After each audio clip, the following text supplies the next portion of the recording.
Assalomu alaykum hammaga. Men hozir noto'g'ri tashxis va noto'g'ri lecheniya qilayotgan ayrim shifokorlar haqida aytib o'tmoqchiman.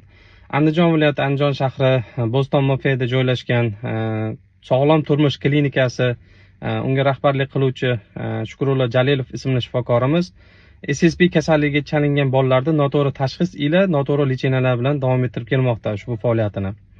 Aytib o'tmoqchi bo'lganim, bu shifokorda SSP ni hech qanday davolashga yoki bir unga tashxis qo'yishga bir asosi yoki protokoli yo'q.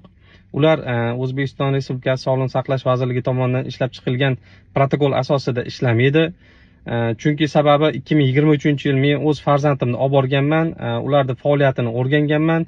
Farzandimni ko'rsatgan vaqtimda farzandimga hech qanday tashxis qo'yib bera olmagan.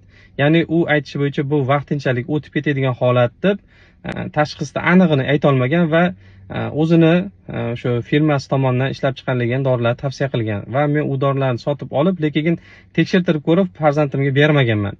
Shu o'rinda aytib o'tmoqchiman, epilepsiyani ham o'sha paytda tushuntirib bera olmagan, ya'ni egini ham o'qib bera olmagan ushbu shifokor. Bu video qilishimga sabab bolalar milliy tibbiyot markaziga ko'p bolalar og'ir holatda kelyapti va ota-onalarim bilan gaplashgan vaqtimda ko'pchilik aytayaptiki, shu Andijon viloyatidagi Shukrullo Jalilovning klinikasida davolanib hech qanday shifo topmaganini, 20 dan ortiq ota-onalardan ushbu vajlarni eshitganimdan keyin ushbu video qilishga qaror qildim.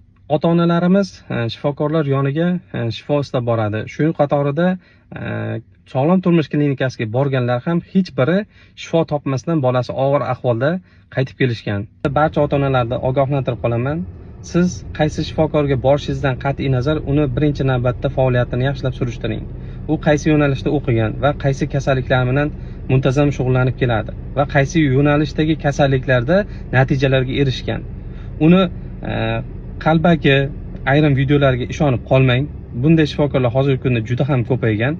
Shuning uchun farzandingiz sog'ligiga bee'tibor bo'lmang.